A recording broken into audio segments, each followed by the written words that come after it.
رب اشرح لی صدری ویسر لی امری واحلل عقدۃ من لسانی یفقہوا قولی۔ السلام علیکم ورحمۃ اللہ وبرکاتہ۔ آج ایک بہت ہی پیاری دعا میں شیئر کروں گی، جس کو میں پہلے اپنی روٹین میں نے شامل کیا، لیکن بعض اوقات آپ بھول جاتے ہیں، اینڈ مجھے بھی اس کے بارے میں کتنی دفعہ ہی بھولا کہ میں پڑھ نہیں سکی۔ بہت ہی پیاری دعا ہے جو کہ سجدے میں مانگی جاتی ہے، اور اس دعا کی امپورٹنس ہمارے اپنے پروفٹ محمد صلی اللہ علیہ وآلہ وسلم نے بہت زیادہ بتائی ہے کہ یہ کتنی افیکٹو ہے، اور اگر آپ اس کو سجدے میں اللہ تعالیٰ سے فریاد کرتے ہیں یا مانگتے ہیں تو اللہ تعالیٰ دعائیں قبول فرماتے ہیں۔ تو چلیں میں آپ کے ساتھ شیئر کرتی ہوں۔ اعوذ باللہ من الشیطان الرجیم، بسم اللہ الرحمن الرحیم۔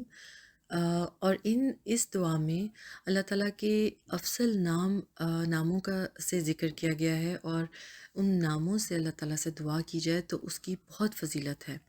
بسم اللہ الرحمن الرحیم۔ اللہم انی اسألک بِأَنِّی أَشْهَدُ أَنَّکَ أَنْتَ لَا إِلَٰهَ إِلَّا أَنْتَ الْأَحَدُ الصَّمَدُ الَّذِي لَمْ يَلِدْ وَلَمْ يُولَدْ وَلَمْ يَكُنْ لَهُ كُفُوًا أَحَدٌ۔ O Allah, indeed I ask you by my testifying that you are Allah, there is none worthy of worship except you, the one As-Samad, the one who does not beget, nor was begotten, and there is none who is like him۔ سبحان اللہ، کتنی خوبصورت دعا ہے، اور اس میں کتنی اللہ تعالیٰ کی گریٹنس اور اللہ تعالیٰ کی پاور کے بارے میں ذکر ہوا ہے۔ اور اگر آپ نوٹ کریں تو الاحد اور الصمد اللہ تعالیٰ کے ناموں میں سے ان کے نام کو شامل کیا گیا ہے، اور اس میں اللہ تعالیٰ کے ناموں کی صفات کے ذریعے دعائیں مانگنے کی فضیلت کا آپ کو پتہ چلتا ہے۔ اور اینڈ والا پارٹ اگر آپ دیکھیں تو جو لاسٹ 2 لائنز ہیں وہ ہماری سورۃ الاخلاص سے ہیں، لم یلد ولم یولد ولم یکن لہ کفوا احد۔ اس دعا کے بارے میں ایمفسائز کیا گیا تھا کہ ہمارے پروفٹ محمد صلی اللہ علیہ وآلہ وسلم نے فرمایا ہے کہ اگر سجدے میں اس دعا کو پڑھنا بہت زیادہ افضل ہے۔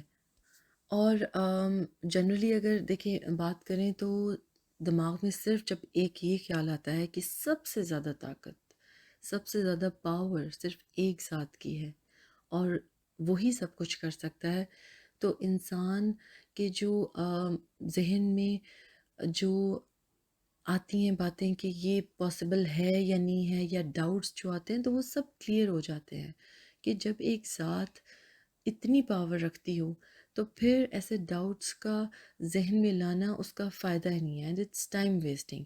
تو صرف اور صرف اس ٹائم پر اللہ تعالیٰ سے فوکس کر کے اللہ تعالیٰ سے مانگا جائے جو سب کچھ دے سکتا ہے، جو ان تمام خزانوں کا مالک ہے، اور فوکس صرف اس پر رکھا جائے کہ یہ پاور صرف اور صرف اللہ تعالیٰ کی ہے، اور وہ آپ کے لیے کچھ بھی کر سکتا ہے۔ آپ جو بھی مانگیں، جو بھی فریاد کریں اس سے مانگیں، اور یہ بھی دماغ میں رکھیں کہ پریزنٹ سچویشن میں آپ جن حالات میں بھی ہیں، آپ جن سچویشن سے بھی گزر رہے ہیں، اس میں بھی کوئی مصلحت ہے، کیونکہ ہمیں نہیں پتہ کہ اس ٹائم پہ سچویشن میں ہم اس سچویشن سے کیوں گزر رہے ہوتے ہیں۔ مے بی ہمارے آنے والا جو وقت ہے وہ بہت زیادہ بہترین آنے والا ہے۔ تو امید رہیں، اور اپنے ٹرسٹ کو فرم رکھیں اللہ تعالیٰ پر۔ اللہ تعالیٰ ہماری تمام دعائیں قبول فرمائے اور ہمیں توفیق دے کہ ہم بہترین انداز سے اللہ تعالیٰ سے مانگ سکیں۔ آمین۔ سبحانک اللہم و بحمدک، نشہد لا الہ الا انت، استغفرک و اتوب الیک۔ السلام علیکم ورحمۃ اللہ وبرکاتہ۔